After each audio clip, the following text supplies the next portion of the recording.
Nous avons parlé de 2 milliards, la facture totale de l'aviation, Boeing et Airbus, hein. On met les avions de chasse et les sous-marins nucléaires de côté. 2 milliards 880 millions 600 000 dollars.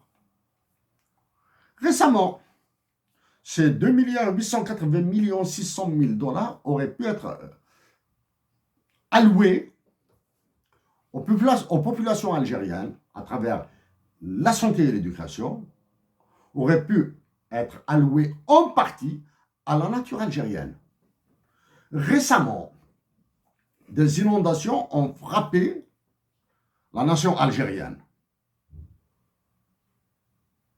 Des morts, des biens immobiliers, des biens mobiliers, des familles qui se retrouvent sans toit, des enfants qui se retrouvent sans toit, sans protection, sans médicaments, etc., ont frappé l'Algérie. Nous leur disons, notre peine, pas solidarité.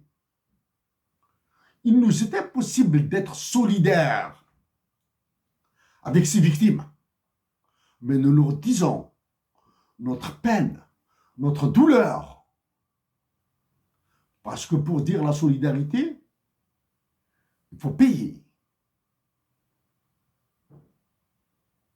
Que des mouvements de solidarité soient organisés et nous verrons qui participeront, les Algériens qui participeront et les étrangers qui participeront.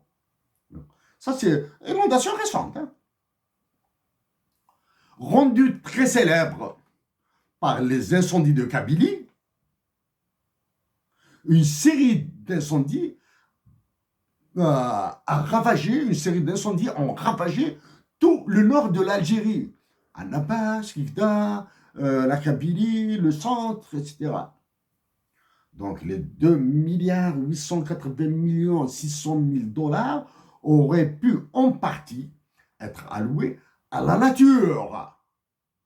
Acheter des bombardiers d'eau, des Canadair, ce que vous appelez les Canadair. Nous vous rappelons que lors de ces incendies de Kabylie et d'autres régions d'Algérie, nous précisons les incendies des autres régions d'Algérie, même si les incendies qui ont frappé la Kabylie ont été rendus célèbres par les manipulations, par les intentions criminelles des uns et des autres, des intentions criminelles sur lesquelles nous n'avons aucune information. Okay.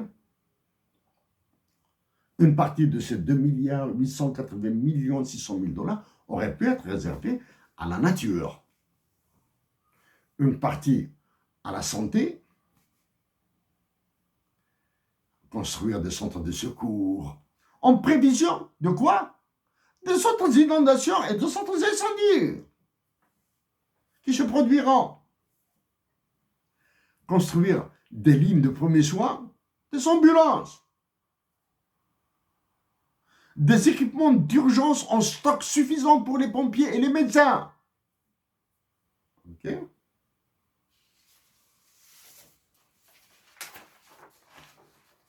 Il y a des sujets, nous n'avons pas le temps pour traiter le tout là. Hein.